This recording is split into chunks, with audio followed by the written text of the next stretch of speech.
নমস্কার বন্ধুরা, শুভ নববর্ষ। নববর্ষের অনেক অনেক প্রীতি ও শুভেচ্ছা দিয়ে আজকের ভিডিওটা শুরু করছি। এটা হচ্ছে সোমবারের দিন সকালবেলা। সকল মোটামুটি বাসি কাজ শেষ করে সকালবেলা যেহেতু পান্তা খাওয়া, ইলিশ মাছ দিয়ে পান্তা খাওয়া, আসলে ইলিশ মাছ বাসায় ছিল না, তো তার কারণে রুই মাছ দিয়েই শুরু করতেছি। আলুটা সেদ্ধ করে নিলাম, দেখতে হচ্ছে প্রেশারে আলু সেদ্ধ করতে দিয়েছি, আর এপাশে মাছ ভাজতেছি। আর মেয়েকে বললাম আলুটা ছড়ানোর জন্য আমি পেঁয়াজ মরিচ ভেজে নিলাম, একটা ডিম সিদ্ধ করে নিলাম। তো সেদ্ধ মাখবো, আর বেগুন ভাজা ভাগ করেছি। এই তো হচ্ছে আমাদের সকালবেলার পান্তা ইলিশ না, পান্তা রুই খাওয়া দাওয়া।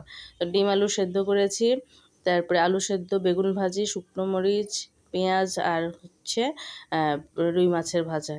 এই দিয়ে আমাদের সকালটা মানে বৈশাখটা শুরু করলাম। তো তোমরা কেমন বৈশাখ কাটাইলা অবশ্যই একটু কমেন্ট করে জানিও। তারপরে যাই হোক, খাওয়া দাওয়া শেষ করে মেয়েকে বললাম একটু ড্রয়িং, মানে এই যে এটা একটা অনেক দিন ধরেই দেখতেছি ইউটিউবে, ফেসবুক, এটা দেখতেছি, তাই আমি ওটা ডাল নিলাম আর কি ওই কাজটা করার জন্য। তো যাই হোক, মেয়েকে বললাম রং করবে, এখানে মোম দিয়ে যে ফ্লাওয়ারটা বানায় সেটা বানানোর জন্য আর কি রংটা করা। তো যাই হোক, আর আজকে অনেক কাজ করেছি সকাল থেকে, কারণ কালকে পূজা দিব, মঙ্গলবার, মানে বাংলা নববর্ষ যেহেতু পঞ্জিকা মতে দ্বিতীয় দিন হবে, মঙ্গলবার হবে, তো সে বাসা মানে কালী মন্দিরে গিয়ে পূজা দেব। সে কারণে পুরোটা বাসা টাসা পরিষ্কার করে সকালবেলা মেয়ে মেয়ে স্কুলে গিয়েছিল, স্কুলে র্যালি ছিল, আবার সিলেবাস দেওয়া ছিল। আর অনেক কারণ ও সকাল সকাল 8টার মধ্যে বের হয়ে গিয়েছে, আর আমি তারপরে আস্তে আস্তে সকল কাজ করতেছি, করে নিয়েছি। যে ঘরটর পরিষ্কার থেকে শুরু করে সব কিছু নতুন করে পরিষ্কার পরিচ্ছন্ন, কারণ ময়লা টয়লা যাতে কোথাও না থাকে। তো সেটা করতে করতে অনেকটা সময় চলে গেল। আর রান্নাঘরও পরিষ্কার করে নিলাম, সব কিছু কমপ্লিট করে নিলাম, থালা বাসন ধুয়ে মাজলাম সব, মানে কোনো কিছু নোংরা রাখলাম না। তো এগুলো পুরো পরিষ্কার করতে হবে। আর বিছানার চাদরগুলোও চেঞ্জ করেছি, বালিশের কভারগুলো এখনো লাগাতেই পারিনি, দেখতেই তো পেলে। তো যাই হোক, তারপরে স্নান করেছি, পূজা করেছি, সব কিছুই কমপ্লিট করে টরে নিয়ে যে দেখো এখন রেডি হয় বিকেলবেলা এখন। তো রেডি হচ্ছি আবার একটু যাওয়ার জন্য।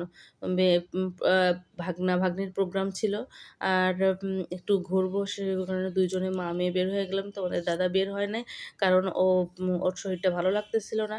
তো যাই হোক, এখন আমরা দুজনেই বের হলাম। এই যে দেখো আমরা কিছুক্ষণ রিক্সাতে ঘুরলাম, মা মেয়ে সুন্দর রিক্সাতে ঘুরলাম। রিক্সাতে ঘুরে একটা রেস্টুরেন্টে গিয়েছিলাম।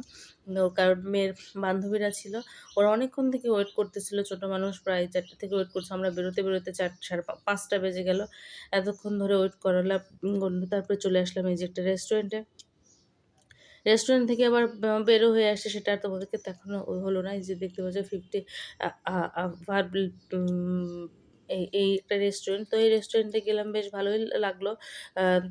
খাওয়া দাওয়া করে বের হয়ে আসলাম আমরা। তারপরে দেখো আরেকটা বান্ধবী চলে গেল, আর যে রিক্সাতে চড়ে আমরা চলে আসতেছি তো ব- বাসায়।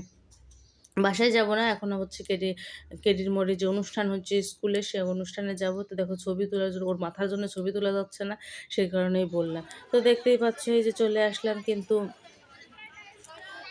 মানে ব্যায়াম স্কুলে চলে আসছি। ব্যায়াম স্কুলে মানে ভাগনা ভাগ্নির অনুষ্ঠান আছে, এবং ননদেরও গানের প্রোগ্রাম আছে।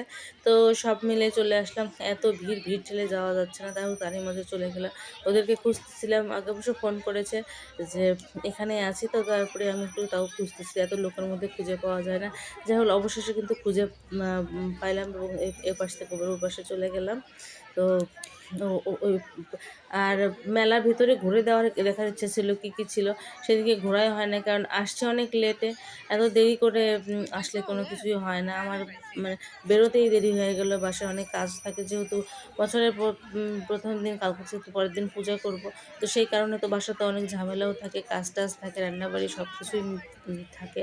তো একা হাতে যেহেতু সব কিছু করতে হচ্ছে, এই কারণেই দেরি হয়ে গেল। তো চলে আসছে নন্দার জামাই, সবাই সঙ্গে দেখা হয়ে গেল, যে ভাগনা, বর, দিদি, তোমরা সবাই চেনোই। তারপরে পিসি, ননদ সবাই আর কি আছে যে মানে মোট কথা সবাই এসে এই যে দেখতেছো ভাগনা হাতে সেরা করতেছে। তো যাই হোক অনেকক্ষণ ধরে সবাই মিলে অনুষ্ঠান দেখলাম। এতে দেখতে পাচ্ছ এখানে কিন্তু আমার ভাগনা ভাগ্নির গান একসাথে জয়েন্ট গান মানে গ্রুপে গান ছিল। এখানে আরও সিঙ্গেল গান হওয়ার কথা ছিল, কিন্তু একক গান হওয়ার কথা ছিল, কিন্তু সেটা হয় নাই কারণ সময় স্বল্পতার কারণে হয়ে ওঠে না। যেহেতু এখানে অনেকটা একাডেমির বাচ্চা কাচ্চা আসে, সেখানে অল্প অল্প করে দিতে হয়। তারপরে এখানে কিন্তু আমার ননদও গান গেয়েছে, সেটা আর তো করলাম না। এখন ছোট বাচ্চারা গান গাইতেছে, সেটাই তোমাদেরকে দেখালাম। একটু ফাস্ট করে দিলাম, পুরোটা শব্দটা শোনা যাওয়ার কারণে, কারণ কপিরাইট হতে পারে। তো তারপরে যাই হোক সবাই মিলে বের হয়ে আসলাম। বের হয়ে এসে একটু আইসক্রিম খাইলাম আমি। খাওয়া দাওয়ার পর ননদের বাসায় গিয়েছিলাম, ওখান থেকে চলে আসলাম তারপর আবার বাসায়। বাসায় এসে ওই সময় আবার কি রান্না করব খুঁজে পাচ্ছিলাম না। সেই যখন শেষের পথের সম্বল সেই গোলা রুটি, মাছ তরকারি ছিল ফ্রিজে, সেই তরকারি গরম করলাম আর গোলা রুটি খেলাম। তোমাদের দাদা খাইলো মুড়ি আর তরকারি দিয়ে, আর আমরা মা মেয়ে গোলা রুটি খেলাম। তো এই তো ছিল বন্ধুরা সারাদিনের ভিডিওটা। তো ভিডিওটা কেমন লাগলো অবশ্যই কমেন্ট করে জানিও। আর তোমাদের বৈশাখ কেমন কাটলো অবশ্যই কমেন্ট করে জানিও। এটাই ছিল আমাদের বৈশাখ। তো সবাই সুস্থ থাকো, ভালো থাকো, সকলকে শুভরাত্রি। মানে ঘুরে টুরে ক্লান্ত লাগতেছে, আর ভালো লাগতেছে না, ঘুম প্রচণ্ড পাইছে, মানে চোখ টোক দিয়ে ব্যথা করতেছে। তো ঠিক আছে, এখানে ভিডিওটা শেষ করতে। সবাই সুস্থ ভালো থেকো। আবার নতুন একটা ভিডিও নিয়ে সকলকে স্বাগতম।